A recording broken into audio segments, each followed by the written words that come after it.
I clutched my abdomen, trying to breathe through another wave of searing pain while my sister Sarah's voice carried across the restaurant. Oh my God, not this again. Can we have one family dinner without Olivia's mysterious stomach aches? The concern on my mother's face quickly transformed into exhaustion. After 8 months of my complaints, even she was starting to believe Sarah's narrative. I was just being dramatic, looking for attention, making excuses to get out of family gatherings. Maybe you should try those digestive yogurts I told you about, Mom suggested half-heartedly, picking at her salad. Sarah's right, honey. You've always been a bit sensitive. I'm Olivia Parker, 28, and for the past 8 months, my body had been trying to tell me something was terribly wrong. But thanks to my sister's running commentary about my attention-seeking behavior, nobody was listening anymore. I'm seeing the new specialist next week, I said, straightening up as the pain subsided temporarily. Dr. Harrison thinks. Another doctor? Sarah interrupted, rolling her eyes. How many is that now? 5? 6? You know what they all say. It's just stress or period pain or your diet. But no, our little Olivia needs to make it something dramatic. The worst part was, she wasn't entirely wrong about the doctors. Each one had dismissed my symptoms with varying degrees of condescension. One suggested therapy. Another prescribed antacids. The last one had the audacity to suggest I was making it up for opioids. This one's different, I insisted, though my voice lacked conviction. He specializes in chronic pelvic pain and chronic pain, Sarah snorted. More like chronic complaining. Remember when she was convinced she had appendicitis during my engagement party? She turned to her husband, Mike. She just couldn't stand that someone else was the center of attention. That was different, I protested, but the memory stung. I'd ended up in the ER that night, only to be sent home with a diagnosis of gas and a hefty bill. Sarah never let me forget it. Different how? She challenged. You've always done this, Liv. Remember the migraine during my graduation? The food poisoning at Christmas? There's always something with you, and mysteriously, it only happens during important family events. I pushed my untouched dinner away, fighting back tears. The pain was building again, a hot knife twisting in my pelvis. But I didn't dare show it now. Sarah would just add it to her list of my performances. I think I should go home, I said quietly, reaching for my purse. Of course you should, Sarah said sweetly. It must be exhausting, keeping up this charade all the time. Mom touched my arm as I stood. Maybe you should try meditation, sweetheart. Your sister might have a point about the stress. I left the restaurant, Sarah's voice carrying behind me. Watch, she'll be fine tomorrow when there's no audience. But I wasn't fine. That night, curled around a heating pad in my apartment, I scrolled through my phone's camera roll. Pictures from 8 months ago showed a different person. Someone who smiled without strain, who could stand straight, who didn't calculate the distance to the nearest bathroom everywhere she went. The next morning, I sat in Dr. Harrison's office, trying to find words that wouldn't sound like Sarah's version of me. The pain started in my lower right side. I began, then stopped. I know everyone thinks I'm making it up, but... Dr. Harrison put down his pen. Tell me about the pain. Not what others think about it, just what you feel. For the first time in months, someone was actually listening. I described the stabbing sensations, the way they radiated from my right side across my pelvis, how they'd grown from occasional twinges to constant agony. I told him about the fatigue, the nausea, the way my body felt like it was at war with itself. Instead of dismissing me, he ordered tests, many tests. Blood work, ultrasounds, and finally, an MRI. 2 days later, my phone rang during another tense family dinner. Sarah was mid-eye roll at my untouched pasta when I answered. Ms. Parker, Dr. Harrison's voice was grave. I need you to come to the hospital right away. Your MRI results, we need to operate immediately. The color must have drained from my face because even Sarah stopped talking. What is it? Mom asked, worry finally breaking through her Sarah-induced skepticism. They found something, I whispered, my hands shaking. They need to operate tonight. Sarah scoffed, but there was a flicker of uncertainty in her eyes. Tonight? Come on, Olivia. No one operates at night unless it's an emergency. Dr. Harrison's voice cut through on my phone speaker. Ms. Parker, if you're with your family, please have someone drive you. You're not safe to drive with what we found. For the first time in 8 months, Sarah was silent.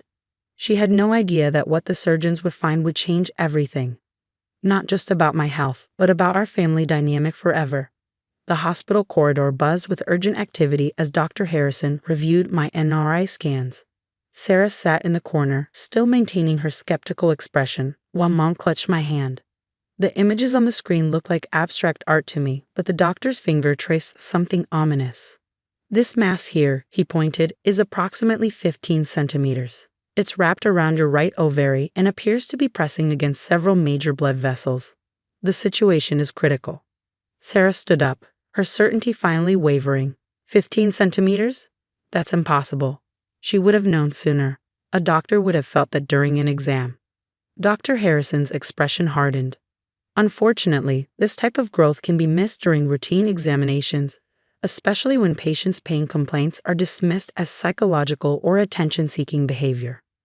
The pointed comment made Sarah sink back into her chair. We need to operate immediately, he continued. The mass is showing signs of potential rupture, which could lead to internal bleeding. Ms. Parker, you're lucky you got this MRI when you did. Lucky wasn't the word I'd use for 8 months of being called a drama queen while something grew inside me, threatening my life. As they prepped me for surgery, Sarah hovered awkwardly by my bedside.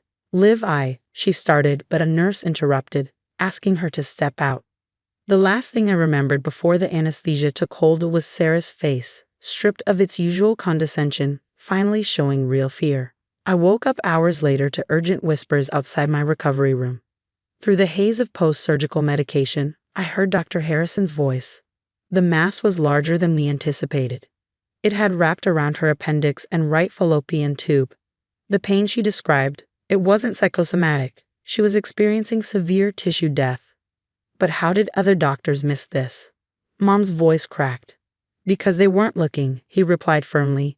They heard a young woman complaining of pain and made assumptions. Ms. Parker's symptoms were classic for this condition, but because she was labeled as attention-seeking, crucial early warning signs were ignored. A sob broke through Sarah's. I told everyone she was lying. I convinced Mom not to go with her to doctor's appointments because it would enable her behavior. The surgery was successful, Dr. Harrison continued, but the damage from delayed treatment is considerable. She's lost her right ovary and fallopian tube. The appendix was unsalvageable. If she'd been taken seriously sooner. He didn't need to finish the sentence. Everyone understood what he meant. This could have been prevented. Later that evening, as I drifted in and out of consciousness, I heard Sarah crying by my bedside. I was so cruel, she whispered, thinking I was asleep. Every time you clutched your side in pain, I made it about me. About how you were trying to steal attention. God, Olivia, you were dying inside while I was calling you a drama queen. The next few days brought a parade of ashamed family members. Mom brought my childhood medical records, finding patterns we'd all ignored. Similar pain episodes in my teens, dismissed as growing pains or attention-seeking behavior. Sarah's apologies came in waves. She'd sit beside my hospital bed, showing me screenshots of her social media posts where she publicly admitted her mistake. She deleted every dismissive comment she'd ever made about my pain, replacing them with long explanations about the danger of dismissing women's health concerns. I've been researching medical gaslighting, she told me on the third day. Do you know how many women go through what you did? How many are dismissed, ignored, or labeled as dramatic until it's almost too late? I did know. I'd spent 8 months in Facebook support groups, finding others whose families and doctors had dismissed their pain. Some hadn't been as lucky as me. Their stories ended much worse. A week after surgery, Dr. Harrison brought in my pathology results. The mass had been benign, but its size and location had created a potentially fatal situation. If we'd waited another week, he said gravely, we'd be having a very different conversation. Sarah, who hadn't left my side since the surgery, burst into fresh tears. The recovery was slow, marked by painful realizations. I'd lost parts of my reproductive system because nobody believed my pain was real. My own sister had led the charge in dismissing my symptoms, creating a narrative that nearly cost me my life. But something else was healing besides my surgical wounds. Sarah had transformed from my biggest critic into my fiercest advocate. She accompanied other women in our family to doctor's appointments, ensuring their concerns were taken seriously. She started a blog about medical gaslighting and the importance of believing women's pain. One evening, as she helped me walk the hospital corridor, she stopped suddenly. I know I can never take back what I did, she said, her voice thick with emotion, But I promise you, Olivia, no one will ever dismiss your pain again. Not while I'm around.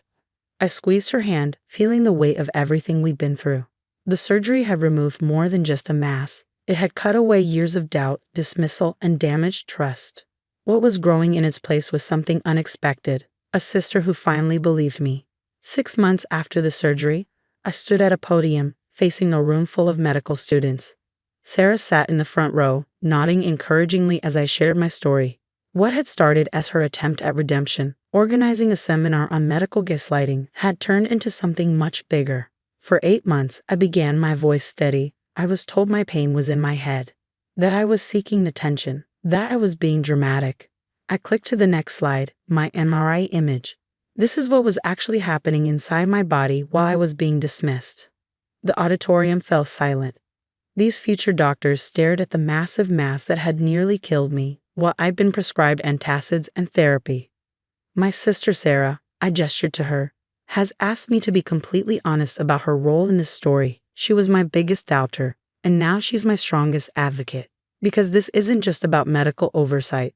It's about a culture that teaches women to doubt themselves and each other. Sarah stood up, taking her place beside me at the podium. Her hands shook as she addressed the crowd. I was the worst kind of gaslighter, she admitted. I convinced our entire family that my sister was making up her pain for attention. I created a narrative that made doctors even less likely to take her seriously. The presentation included screenshots of her old social media posts mocking my pain, followed by her recent advocacy work. She'd started a support group for families healing from similar experiences and a website tracking cases of medical gaslighting. The hardest part of recovery, I continued, wasn't the physical healing. It was realizing how many warning signs we'd ignored because we'd been conditioned to doubt women's pain. How many times had other women been dismissed the same way? After the presentation, a young medical student approached us, tears in her eyes. They found a mass in my sister last week, she said. We only caught it because I insisted on an MRI. I kept thinking about your story, which Sarah shared online. This was happening more and more. Women reaching out to tell us how our story had pushed them to advocate for themselves or their loved ones.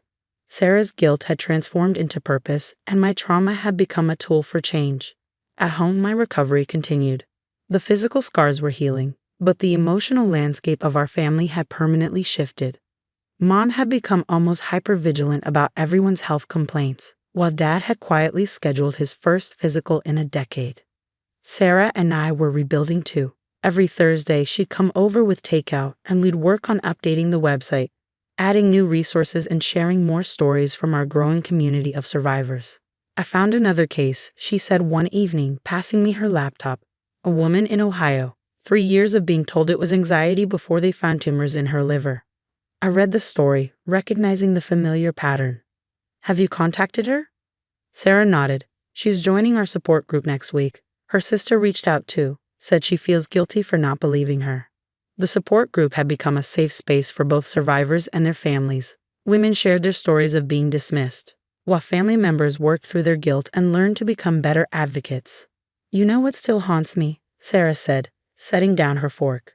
That night at the restaurant, right before your diagnosis, I was so cruel, so convinced you were faking. If Dr. Harrison hadn't found that mass. But he did, I interrupted gently. And look what we've done with that second chance. Our website had grown into a database of resources, including a list of doctors known for taking women's pain seriously. We'd started working with medical schools, sharing my case study as an example of how implicit bias affects diagnosis and treatment. 1 year after my surgery, we organized a conference. Hundreds of women and their families gathered to share stories, connect with advocacy resources, and learn from medical professionals who specialize in commonly dismissed conditions. During the opening ceremony, Sarah took the stage. A year ago, I was part of the problem, she began. I was the voice telling my sister to stop complaining, to stop seeking attention, to stop trusting her own body. Today, I stand before you as a reminder that we can change, we can learn, we can do better. I watched from the sidelines, touching the surgical scar through my shirt. The mass that had nearly killed me had also given birth to something powerful. A movement of women refusing to be silenced, of families learning to listen, of medical professionals committed to doing better. Later that night, Sarah and I sat in my garden, watching the sunset. Remember when you used to tell me I was ruining every family gathering with my mysterious pains? I asked. She winced. I'm so sorry, Liv. I know you are. But look at us now. We're actually talking, really talking, not just performing for family dinners. Sarah reached for my hand. From gaslighter to guardian, she said quietly, never again will anyone tell you your pain isn't real. Never again will I be the sister who doesn't believe. The evening air was cool against my face as I squeezed her hand back. Sometimes the biggest transformations come from our worst mistakes, and the deepest healing happens when we face our own role in others' pain. Sarah and I had walked through fire together and emerged with a purpose neither of us could have imagined.